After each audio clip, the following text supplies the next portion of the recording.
আসসালামু আলাইকুম। আজকে আমি স্পেশাল ভুনা খিচুড়ি রান্না করেছি গরুর মাংস এবং মুগ ডাল, মশারি ডাল দিয়ে।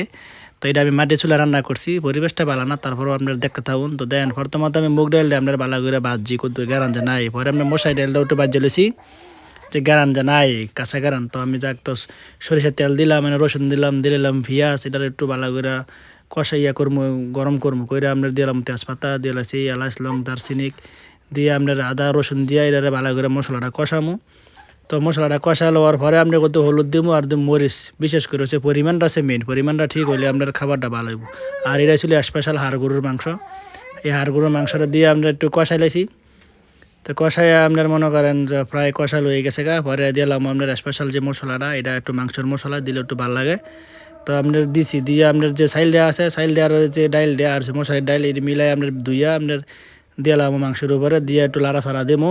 লাড়াছাড়া দেওয়ার পরে আপনার প্রায় আমার এই লাড়াছাড়া হওয়ার পর আপনার পানি দিলাম টুবা টুবা করে বইরা আর কি পরিমাণ মতো দিয়ে আপনার প্রায় আমার বিরিয়ানিটা বুড়া খিচুড়ি হয়ে গেছে গা। তো চেক করতেছি, দেন সব কিছু পরিমাণ ঠিক আছে। এখন যাইতেছি খাওয়ার মধ্যে আর কি, দিয়ে খাইয়ে দেখলাম ভালো লাগলো।